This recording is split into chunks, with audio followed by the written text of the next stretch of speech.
Good morning, class. Hopefully, you all are doing well.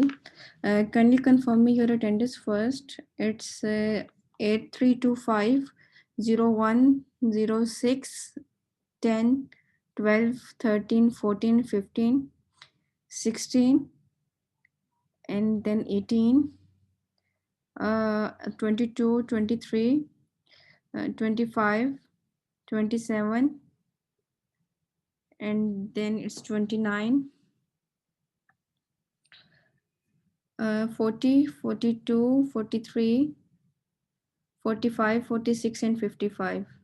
इसके अलावा अगर कोई स्टूडेंट जिसकी मैंने अटेंडेंस कॉल नहीं की है काइंडली कंफर्म कर दीजिएगा।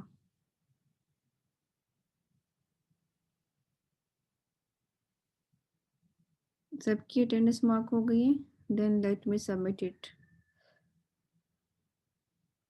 अच्छा, कुछ लोगों की मुझे असाइनमेंट सबमिट हो गई हैं, जिनकी नहीं हुई है अभी तक वो काइंडली अपना काम फिनिश करके जो है वो जल्दी से सबमिट करवाएं। It's not a long assignment जिसको आपको टू मैनी डेज जो है वो रिक्वायर्ड है।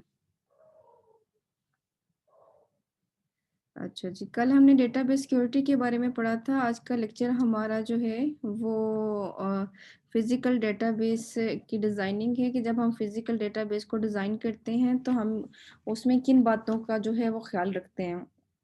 हमारे पास सबसे पहले हमने जो है वो फिजिकल डेटाबेस के डिज़ाइन में ये बात देखनी होती है कि आपके पास जो है वो जिस जिस डेटाबेस को आप डिज़ाइन करना चाह रहे हैं उसकी क्या टर्म्स हैं, ठीक है। दूसरा पॉइंट होता है उसका कि हमने उसको किस तरीके से डिज़ाइन करना है, किस किस्म के हमने स्टोरेज फॉर्मेट रखने हैं एट्रीब्यूट्स के, किस तरीके से हमने फाइल्स को ऑर्गेनाइज करना है।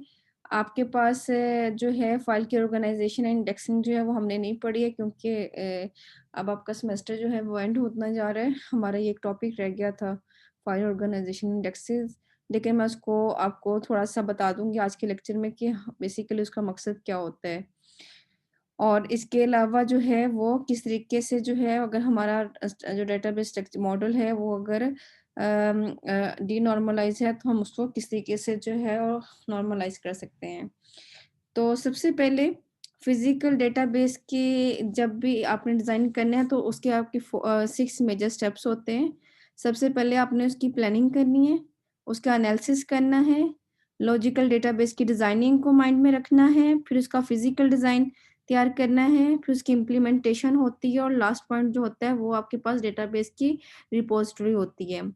प्लानिंग का मतलब है कि लाइक कि आपने जो है अगर जो डेटाबेस डिज़ाइन करने जा रहे हैं, वो आपके पास उसकी कितनी कॉस्ट आएगी, कितना उसके लिए जो है वो टाइम रिक्वायर्ड है और हमने उस डेटाबेस को किधर इस्तेमाल करना है और किस ऑपरेटिंग सिस्टम पे इस्तेमाल करना है।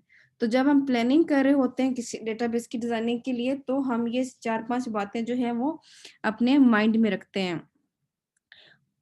उसके बाद अगर हमारे हमारे पास जो डेटाबेस डिज़ाइन होगी तो उसका स्कोप क्या होगा, ठीक है? उस प्लानिंग करने के बाद हमारा नेक्स्ट स्टेप होता है एनालिसिस का, ठीक है? जिसके अंदर हम सबसे पहले जो है वो रिक्वायरमेंट्स राइट करते हैं कि हमारे पास जो है वो कौन-कौन सी रिक्वायरमेंट्स हैं वो उस डेटाबेस को डिज़ाइन करने के लिए। दूसरा, हम किस तरीके से जो हमें कौन-कौन सी पॉसिबल इनपुट्स और आउटपुट्स जो हैं वो रिक्वायर होंगी। थर्ड, आपके पास क्या जो भी आपने डिस्कस किए, जो आपके पास एक एजेंडा आया कि आपने इस पर्पस के लिए ये डेटाबेस डिज़ाइन करनी है, तो उसमें कौन से वैलिड और इनवैलिड पॉइंट्स होंगे, वो आप जो है वो एनालिसिस स्टेज के ऊपर जो है वो डिस्कस करते हैं। वंस आपके पास एनालिसिस स्टेज डिस्कस हो जाती है, उसके बाद आपके पास जो है वो लॉजिकल डेटाबेस डिज़ाइन आता है, जिसके अंदर आप टेबल्स का रिलेशनशिप ड्रा करते हैं। हमने ईआर डायग्राम्स पढ़ी थी ना, एंटिटी रिलेशनशिप डायग्राम, वो आपके पास बेसिकली लॉजिकल फेस के ऊपर जो है वो डिज़ाइन की जाती हैं, जिसमें बताया जाता है कि हमने किस तरीके से अपने टेबल्स को डिज़ाइन किया और कौन सी डिपेंडेंसी किस टेबल के ऊपर है। वंस इट्स डन तो आपके पास फिर फिजिकल डेटाबेस की डिज़ाइनिंग शुरू हो जाती है, जिसको हम डिटेल में आगे जाके पढ़ते हैं। फिर आपके पास जो आप डेटाबेस डिज़ाइन कर लेते हैं, उसकी इम्प्लीमेंटेशन का प्रोसेस आता है और एंड पे डेटाबेस की रिपोजिटरी होती है, मतलब कि उस डेटाबेस को हमने कहाँ पे यूज़ करना है। तो आज के लेक्चर के अंदर हम इन सारे स्टेप में से सिर्फ जो है वो फिजिकल डेटाबेस डिजाइनिंग को जो है वो डिस्कस करने जा रहे हैं। फिजिकल डेटाबेस डिजाइनिंग में आपने सबसे पहले जो है वो आपके पास like in front of you there are two attributes, ठीक है। एक आपके पास इनपुट क्या है, दूसरा आपके पास डिसीजंस क्या है, ठीक है। इनपुट में मतलब कि आपने ये देखना है कि आपके पास रिलेशंस की नॉर्मलाइज्ड कैसी है, ठीक है। दूसरा आपके पास जो है वो वॉल्यूम जो है वो उसका यानी कि कितना डेटाबेस का वॉल्यूम है जो आपको रिक्वायर है। यहाँ पे वॉल्यूम का मतलब ये नहीं होता है कि आपको बेसिकली जो है वो जैसे साउंड्स का वॉल्यूम होता है, ये इसका मतलब होता है साइज क्या होगा डेटाबेस का। What would be the size of data and how many user can access in same time. तो ये हम जो है ये अपने जो है वो इनपुट के अंदर लिखेंगे। अच्छा, इसके अंदर आपके पास बेसिकली जब आप डेटाबेस को डिज़ाइन करते हैं, तो आपके पास यहाँ पे जो है वो सबसे पहले आपने जब डेटा वॉल्यूम देखना है, तो उसका उसका साथ में यूसेज एनालिसिस भी करना होता है। लाइक ये तो आपने देख लिया कि किस साइज़ की डेटा जो है आपको रिक्वायर है और कितने यूज़र उसको सेम टाइम एक्सेस करेंगे। लेकिन आपने जब उसके लिए स्टोरेज डिवाइस जो है उसको रिक्वायर करना है, तो आपकी उसकी सिलेक्शन जो है वो according to the volume of data होनी चाहिए, ताकि हम अपनी कॉस्ट को कंट्रोल कर सकें। ये ना हो कि हमें लाइक के जो है वो 100 जीबी का डेटा रिक्वायर था, स्टोरेज रिक्वायर थी और हमने उसके लिए 500 जीबी जो है वो स्टोरेज डिवाइस ले ली, तो वो हमें जो है हमारी कॉस्ट को हाई करेगी, ठीक है। नेक्स्ट आपके पास जो होता है वो डेटा डिस्ट्रीब्यूशन स्ट्रेटजी होती है। लाइक कि फॉर एग्जांपल अगर आपके पास एक ऑर्गेनाइजेशन है, वो आपने आपने पहले यानी कि आपने ये देखना है कि जब हमने अपने डेटाबेस को डिस्ट्रीब्यूट करना है, तो वो हमने किस तरीके से करना है। लाइक जैसे आपके पास एक ऑर्गेनाइजेशन है और उसकी बहुत सारी ब्रांचेस हैं और हर ब्रांच के जो डेटा है वो एक सिंगल लोकेशन के ऊपर पड़ा हुआ है, जिसको हम सेंट्रलाइज कहते हैं। तो हर यूजर जो है वो उसको एक्सेस करने की कोशिश करेगा एक सेंट्रल लोकेशन के ऊपर, ठीक है। तो उसका डिसएडवांटेज और एडवांटेजेस होते हैं। डिसएडवांटेज उसका क्या होगा कि अगर डिवाइस ने लाइक के वर्क करना स्टॉप कर दिया, तो आपके पास कोई भी यूजर जो है उस डेटा को एक्सेस करने के काबिल नहीं रहेगा, ठीक है। और अगर बहुत सारे यूजर्स जो हैं वो सेम टाइम में डेटा को एक्सेस करें, तो डाटा की ट्रांसमिशन स्लो हो जाएगी, मीन के सर्वर के ऊपर लोड ज्यादा बनेगा और सर्वर जो है वो हेल्ड हो सकता है।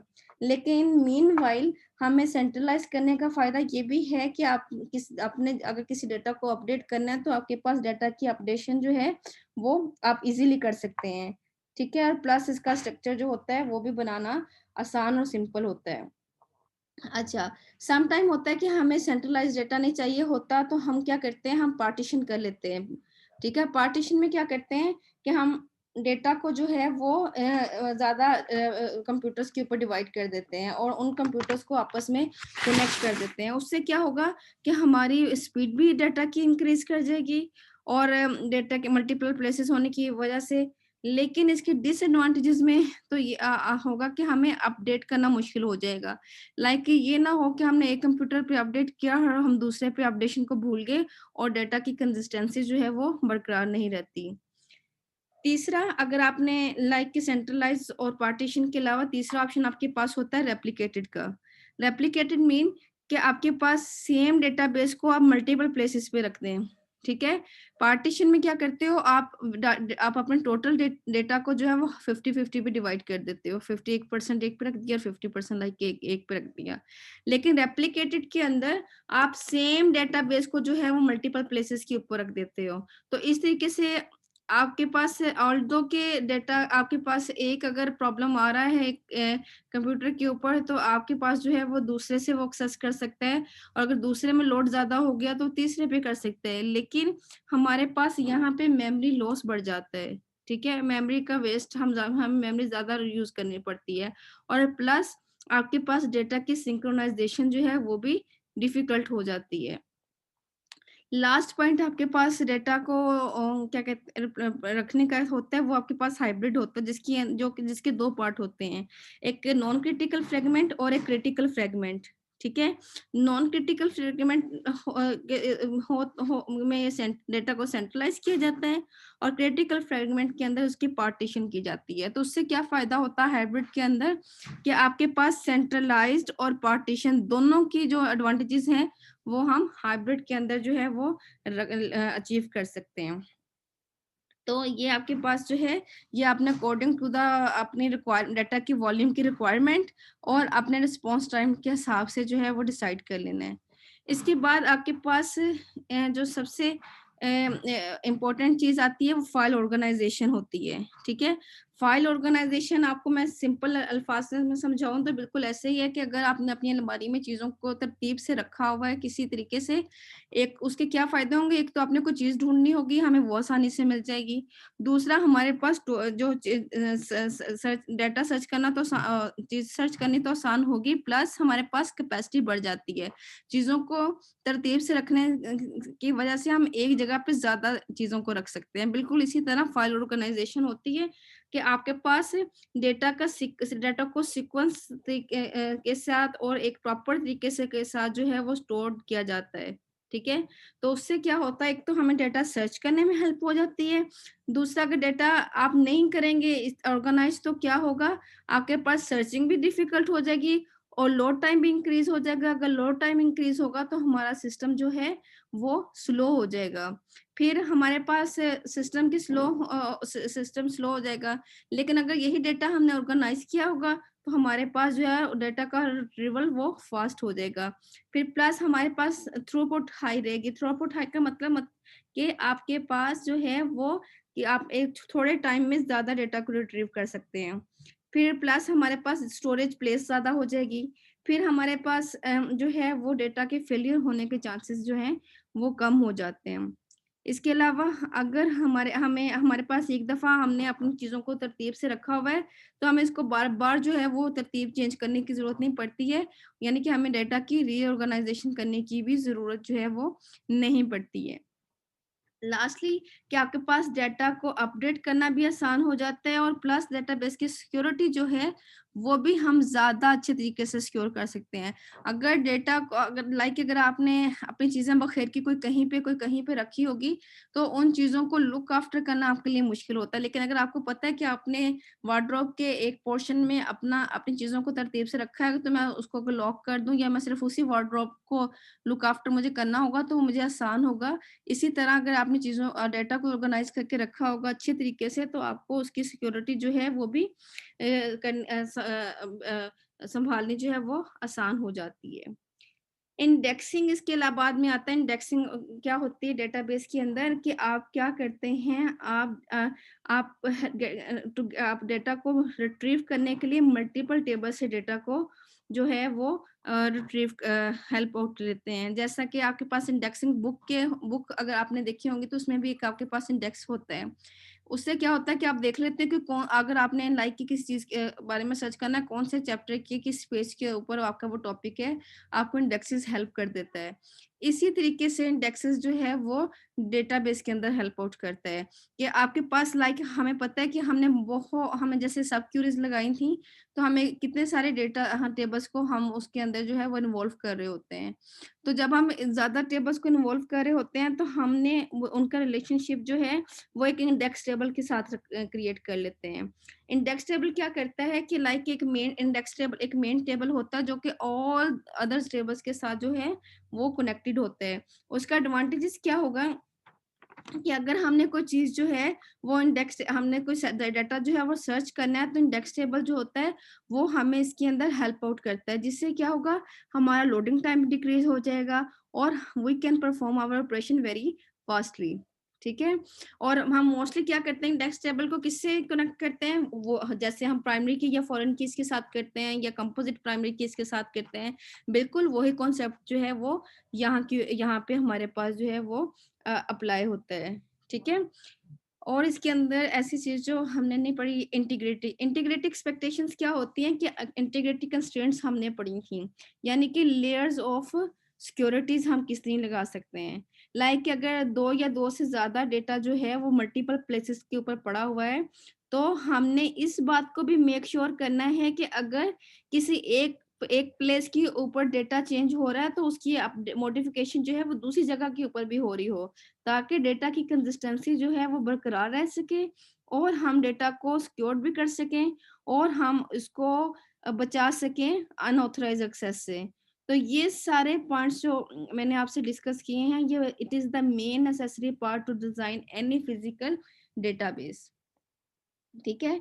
तो आपके पास उसी को आगे जो है वो एक्सप्लेन किया हुआ है कि आपके पास यहाँ पे ये फिजिकल डिज़ाइन की रेगुलेटरी कंप्लायंस है कि जो स्टैंडर्ड रूल्स डिफाइन कर दिए गए हैं। जब हम डेटाबेस को डिज़ाइन करते हैं, तो हम इन रूल्स को जो है वो अपने माइंड में रखते हैं। ठीक है? उसके बाद आपके पास फील्ड क्या होती है, we have work on it very time. हमने टेबल्स के अंदर भी पढ़ा था कि आपके पास that's the basically smallest unit of application data, जो कि सिस्टम सॉफ्टवेयर जो है वो रिकॉग्नाइज करता है। ठीक है? आप जैसा कि मिसाल के तौर पे जब आप हम किसी भी वेरिएबल को डिक्लेयर करते हैं, एट्रीब्यूट्स को डिक्लेयर करते थे, तो हम क्या उसमें बताते होते थे ना कि ये नल हो, ये ना नल हो, इसके ऊपर प्राइमरी की लगे, इसकी जो डेटाबेस टाइप है वो आपके पास वारकार हो, इसकी इंटीजर हो। तो ये सारा जो है ये हम फील्ड डिजाइन के अंदर प्रोसेस अपना कंप्लीट करते हैं। और हम ऐसा क्यों करते हैं? ताकि हमारा जो डेटा है वो मेमोरी के अंदर उसको जितनी स्पेस चाहिए हम उतनी ही प्रोवाइड करें, हमें एक्स्ट्रा स्पेस देने की उसको जो है स्टोरेज वो जरूरत नहीं होती है। ठीक है? प्लस आपके अंदर इसमें कोडिंग, कंप्रेशन, इंक्रिप्शन क्या होती है? ये एक प्रोसेस होता है जिसके अंदर आप किसी भी डेटा को जो है वो कोड में कन्वर्ट करते हैं। क्यों करते हैं? ताकि आप जो है वो अनऑथराइज्ड एक्सेस से उसको बचा सकें। ठीक है? और उसके बाद जो है वो आपके पास कंट्रोलिंग डेटा इंटीग्रिटी के बारे में मैंने आपको बता दिया कि अगर एक जगह पे हम डेटा को चेंज करें तो दूसरी जगह पे होंगी। कुछ डेटा टाइप्स डिक्लेयर की हुई हैं। Just have a look on that कि वार क्या होता है, अकेला कार क्या होता है, नंबर्स क्या होते हैं, डेट क्या होते हैं, just have a look on that. अच्छा जी, अब ये देखें कि आपने क्या किया कि या एक टेबल आपके सामने है, ठीक है? इस ये पाइन वैली फर्नीचर कंपनी है, उसने क्या किया कि आपने एक प्रोडक्ट टेबल बनाया और एक प्रोडक्ट फिनिश लुकअप टेबल बनाया, ठीक है? उसने क्या किया कि आपके पास जो है वो कोड दे दिए और कहा कि आपके पास ए जो है वो आपके पास ब्रिज है, आपके पास बी मैपल है और सी जो है वो ओक मटेरियल है, ठीक है? अब आपके पास यूजर को तो नहीं पता कि ए जो है वो ब्रिज मटेरियल का क्या बना हुआ है, ठीक है? लेकिन प्रोडक्ट टेबल के अंदर हमने उसको डिफाइन कर दिया कि जो ए है वो बेसिकली एक डेस्क है, ठीक है? और जो बी है वो बेसिकली बुक केस है और जो सी है वो आपके पास चेयर है, ठीक है? और सी को उसने टेबल से भी डोनेट किया है। तो इस तरीके से जो है वो हम कोडिंग कर देते हैं। उससे क्या होता है कि हम अपने स्पेस को सेव कर देते हैं, ठीक है? लेकिन उससे एक चीज प्रॉब्लम करती है कि हमारे पास कॉस्ट जो है एडिशनल लुकअप की वो बढ़ जाती है, ठीक है? लेकिन उसका एडवांटेज क्या है कि हम अपने स्टोरेज को सेव कर लेते हैं। ठीक है, वेल फील्ड डाटा इंटीग्रिटी के बारे में आपको मैं बता चुकी हूँ। हैंडलिंग मिसलिंग डाटा क्या होता है कि लाइक कि आपके पास समटाइम हम कोई डाटा को रिट्रीव करना हो तो हमारे पास जो है वो कुछ वैल्यूज मिस हो जाती हैं, तो हम वो अपने उस प्रॉब्लम को सॉल्व आउट करने के लिए क्या करते हैं, हम या तो कोई ऐसा फार्मूला बना देते हैं कि लाइक कि जैसे अगर किसी ने अगर फलान नंबर हमारे पास नहीं है, लाइक अगर एक असाइनमेंट है उसके 4 नंबर हैं और किसी के नंबर नहीं लगे हैं, तो उसका मतलब है कि उसके नंबर जो हैं वो 0 और 4 के दरमियान ही होंगे, ठीक है? और इसी तरह हम जो है वो ट्रिगर्स भी यूज़ करते हैं अपने इस ऑपरेशंस को परफॉर्म करने के लिए और प्लस हम प्रोग्रामिंग के अंदर मिसिंग डेटा को जो है वो इग्नोर करने के लिए भी जो है वो प्रोग्रामिंग करते हैं और हम इसकी सेंसिटिविटी टेस्टिंग भी करते हैं, ठीक है? फिर हमारे पास अगर डेटा डीनॉर्मलाइज्ड है तो उसको नॉर्मलाइज करते हैं। नॉर्मलाइज हमने कैसे करना है डेटा, वो मैं आपको प्रीवियसली जो है वो अच्छे तरीके से एक्सप्लेन कर चुकी हूँ, ठीक है? उसके बेनिफिट्स क्या होते हैं नॉर्मलाइज करने के? सबसे पहले तो हमारे पास परफॉर्मेंस इंक्रीज हो जाती है। क्यों परफॉर्मेंस इंक्रीज हो जाती है? क्योंकि हमने नंबर ऑफ टेबल्स रिड्यूस कर देते हैं, ठीक है? और फिर जो है प्लस हम जैसे जॉइंट्स वगैरह लगाते हैं, वो हम क्यों लगाते हैं? उससे भी हम जो है वो अपने नंबर्स की तादाद को जो टेबल्स की है वो कम करते हैं, ठीक है? फिर प्लस आपके पास जो है वो इसकी कॉस्ट जो है वो बढ़ जाती है। उसकी वजह क्या है कि आपके पास से स्टोरेज जो स्टोरेज की स्पेस है वो हमें ज़्यादा लेनी पड़ती है, ठीक है?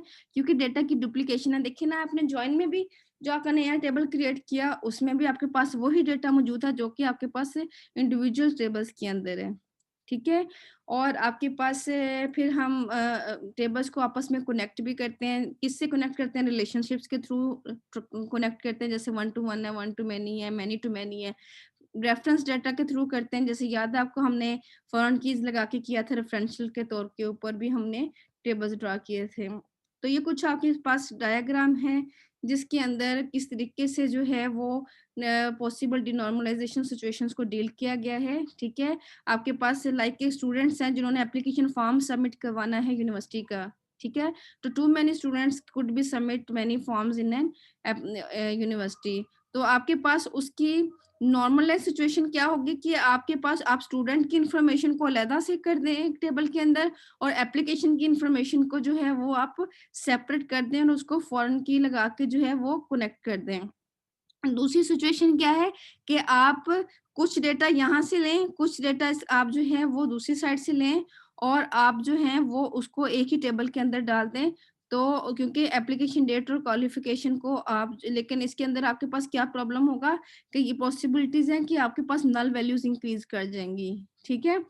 तो इसलिए जो है ये एक डीनॉर्मलाइज्ड फॉर्म है डेटा की करने की। इसी तरह आपके पास पॉसिबल ये वो वन टू वन के लिए, वन टू मैनी के लिए था, ये मैनी टू मैनी के लिए कि बहुत सारे वेंडर्स जो हैं वो किसी आइटम्स के लिए जो हैं वो बिट्स दे सकते हैं बहुत सारी, ठीक है? तो उसकी नॉर्मलाइज के लिए हम क्या करेंगे, हम वेंडर का एक अलहदा से टेबल बना देंगे, आइटम्स का एक अलहदा से बना देंगे और जो वो प्राइस कोड देंगे उसका जो है वो एक अलहदा से टेबल बना देंगे और उनको एक दूसरे के साथ कनेक्ट कर देंगे।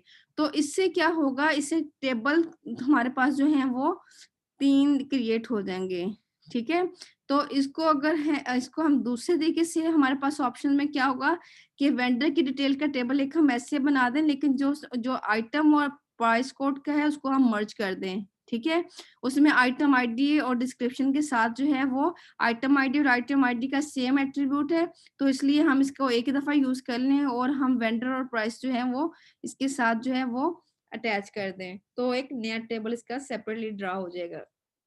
नेक्स्ट आपके पास जो है वो रेफरेंस डाटा के तौर पे आप किस तरीके से यूज़ करते हैं, क्या डिनॉर्मलाइजेशन पॉसिबल है कि आपके पास किसी स्टोर के अंदर आपने जो है वो किसी स्टोर का माल पड़ा है होलसेल का और आपने उसको क्या कहते हैं कंट्रोल करना है कि आपको पता होना चाहिए कि स्टोरेज को किस तरीके से, किस आइटम को किस तरीके से जो है वो स्टोर किया जाना चाहिए।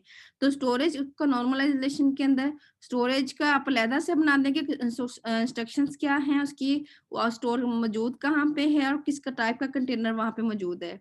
और फिर प्लस आप जो है वो दूसरा टेबल जो है वो आइटम आईडी और डिस्क्रिप्शन का बना देंगे, उसमें जो है वो इसमें instruction ID as a primary key, यहाँ पे as a foreign key work करेगी और वो इस टेबल को उसके साथ जो है वो कनेक्ट कर देगी, ठीक है? और थर्ड आपके पास ऑप्शन क्या है कि आप इनको एक ही टेबल के अंदर मर्ज कर दें, लेकिन उसमें डेटा की डुप्लीकेशन जो है वो उसके इंक्रीज होने के चांसेस हैं, ठीक है? बाकी आपके पास इसके अंदर फिजिकल फाइल टेबल कंपोनेंट्स में क्या-क्या है, I told you already about it. आपके पास ये एक ओरेकल का एनवायरनमेंट प्रोवाइड किया गया है जिसके अंदर किस तरीके से जो है वो वर्कआउट होता है, जैसा कि ओरेकल डेटाबेस जो है वो आपके पास डेफिनेटली उसके अंदर बहुत सारी टेबल स्पेसेस हैं ओरेकल की, ठीक है? और इसी तरह से जो उसके डेटा ब्लॉक्स हैं उसमें बहुत सारा एक्सटेंट क्या होता है, बेसिकली एक्सटेंट जो है वो आपके पास contiguous section of disk space होता है, ठीक है? आप अपनी ही स्पेस को जो है वो बढ़ा लेते हैं, हम कहते हैं ना कि हमने एक्सटेंड कर लिया, like it's is the same term is used for that. तो आपके पास क्या हो रहा है कि बहुत सारे ऑपरेटिंग सिस्टम फाइल्स की जो फाइल्स हैं वो टेबल स्पेस के अंदर हैं, जो कि टेबल जो है वो बहुत सारे सेगमेंट्स के ऊपर मुश्तमिल है और सेगमेंट्स को जो है वो कई जगहों पे जो है वो एक्सटेंड किए गए हैं, ठीक है। और टेबल स्पेसेस जो हैं उनको, वो आपके पास दो तरह की हैं, उसमें एक स्पेशल है और एक यूजर डेटा की है, ठीक है। और सेगमेंट के अंदर आपके पास डेटा आता है, इंडेक्स आता है, टेम्पलेट टेम्पररी डेटा आता है, ठीक है। और इसी तरह आपके पास जो है स्पेशल की ओरेकल टेबल स्पेस के अंदर आपके पास सिस्टम की फाइल्स पड़ी होंगी, अनडू करने की पड़ी होंगी, और कुछ टेम्पररी फाइल्स जो हैं वो प्रेजेंट होगी। फाइल ऑर्गेनाइजेशन का मैं आपको बता चुकी हूँ कि what is the purpose of file organization and why we use that.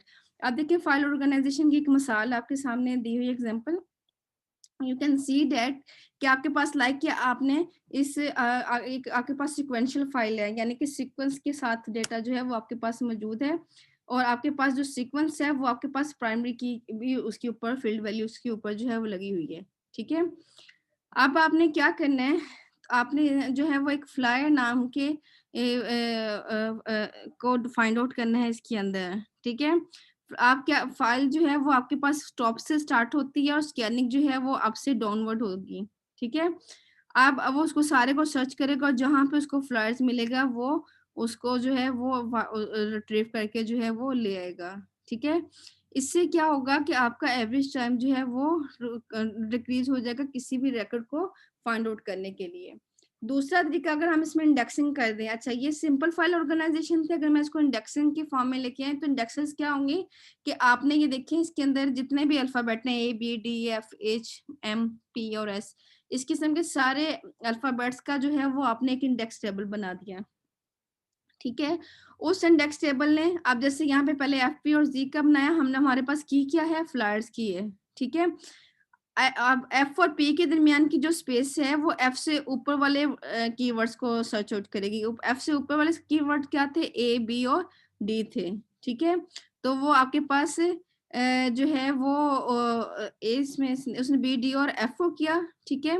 आपके पास ये जो जिससे सर्च स्टार्ट करनी है वो आपके पास टॉप पे आ जाना है, राइट साइड पे। इसी तरह अगर ये P है, P आपके पास राइट साइड पे आना है, Z है, Z आपके पास राइट साइड पे आना है, और उससे पिछले जो होंगे वो आपके पास जो है वो लेफ्ट साइड पे आएंगे, और दो के बिटवीन जो वैल्यूज होंगी वो आपके पास जो है वो उसको सर्च आउट करेगा। तो आपके पास इस तरीके से जो है ये एक ट्री बनता है। ट्रीज जो होते हैं वो भी डेटाबेस के अंदर यूज की जाते हैं, डिफरेंट टाइप ऑफ ट्री होते हैं, और इससे जो है वो आपके पास डिपेंड करता है क्या कितना टाइम लगेगा हमें जो है वो अपने डेटा को या डिजायर रिक्वायर्ड को फाइंड करने के लिए, ये डिपेंड करता है कि हम कितना डीप जाते हैं ट्री के अंदर। ये टॉपिक हमने डिटेल में डिस्कस नहीं किया हुआ।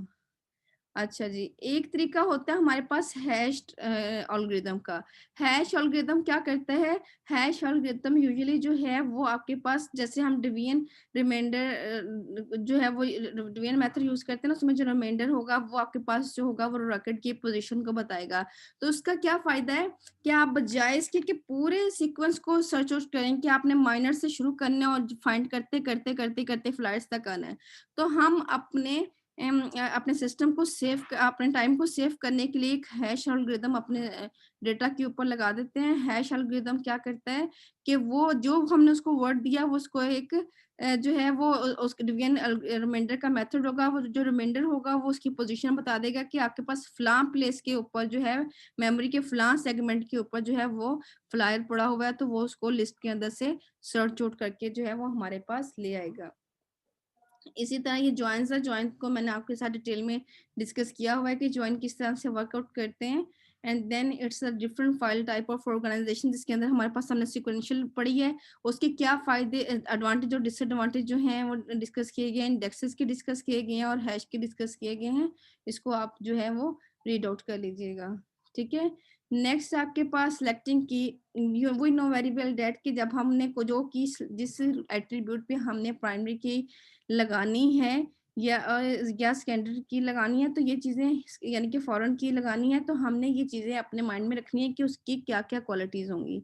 वो यूनिक होगा, वो उसके अंदर डुप्लीकेशन नहीं होगी, उसके अंदर नल वैल्यूज़ नहीं होंगी। तो इस बुनियाद पे जो है वो हम अपने एट्रीब्यूट्स की सिलेक्शन करते हैं, ठीक है।